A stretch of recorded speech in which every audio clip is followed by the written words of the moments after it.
Hello, my name is Varushka Zurati and this is Pride and Joy Quilting. Today I want to talk a bit about how to cut and glue foundation paper pieces.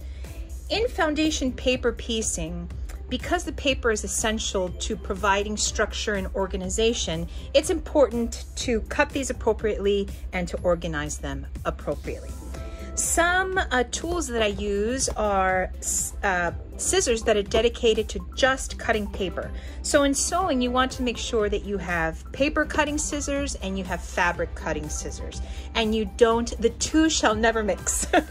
If you start cutting paper with your typically expensive fabric cutting scissors, you will find that they dull really quickly.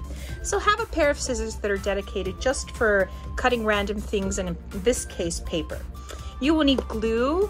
Glue will be used in larger sections of foundation paper pieces that didn't fit on one 8.5 by 11 letter size paper. So oftentimes you will find you will need to glue sections together. Now, two tools that I use often, they're not necessary, but I find them really useful, is this mini paper guillotine. So when you get to having a lot of tiny pieces, and you'll find that happens, you have these really large pieces and then you have tiny pieces, especially in my patterns where there's a lot of detail. Sometimes instead of grabbing scissors and cutting them, it's actually a lot easier to just kind of, you put them in and you just cut them up, and I have found that to be super, super helpful. So this is a small Fiskars, a 5 by 10, I believe, paper cutting guillotine. Another tool that I use is this Fiskars as well, paper slicer. Now there are many brands and many types. It really doesn't matter. It's just creating the facility to cut something straight and quickly. I don't want to spend a lot of time, just cutting paper. So the first thing I would say in foundation paper piecing is you will find that pieces have essentially two types of lines. You have straight lines that will be the sewing lines, and then you have these dotted dash lines.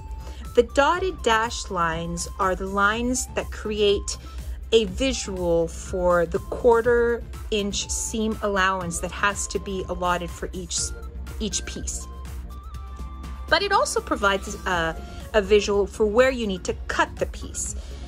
What's really important when you're cutting foundation paper piecing is that you cut just outside of the dashed line. You want to make sure to keep that dashed line because then that gives you direction as to how large your fabric piece needs to be.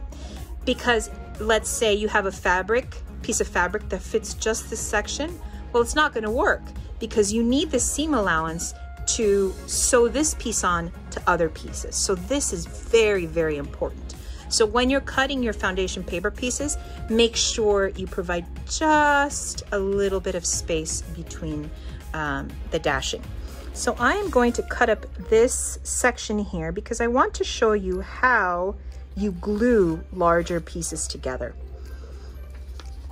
Oftentimes, pieces will have more than one glue edge that you'll have to glue. And the way you determine that is by matching the glue edge number to its identical match.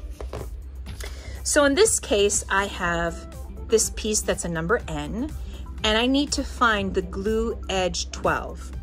Well, I just so happen to have it here.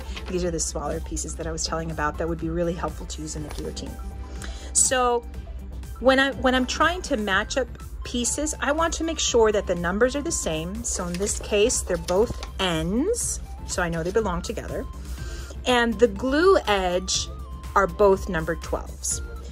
So you match the number and the name together.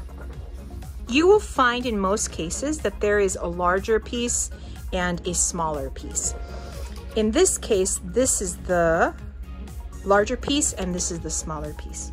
What you will do is you will grab Elmer's washable school glue stick.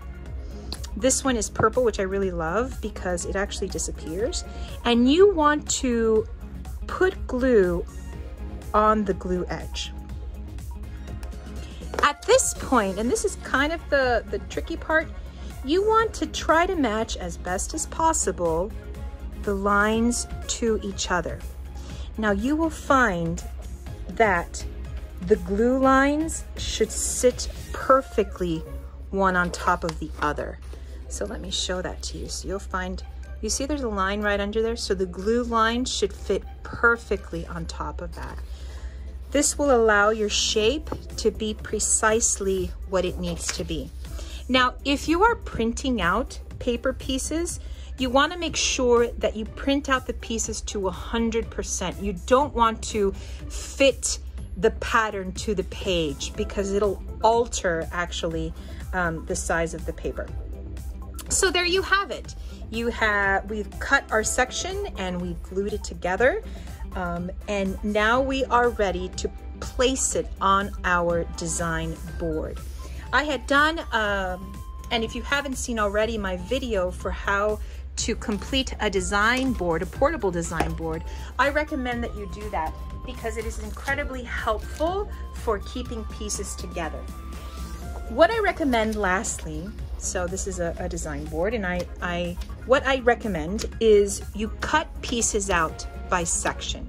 So if you're putting together section C, for example, you want to make sure to cut out just section C because there are so many pieces that if you overcut and become too eager in cutting, you could either get confused or frustrated or lose pieces, and that has definitely happened to me.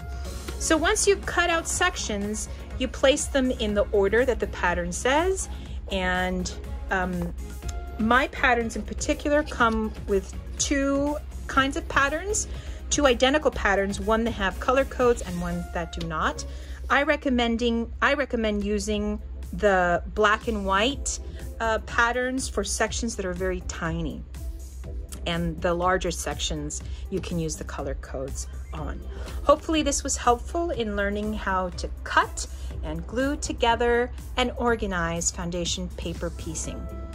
Please follow me on Instagram at Pride and Joy Quilting, and it'd be awesome if you could subscribe. Thanks.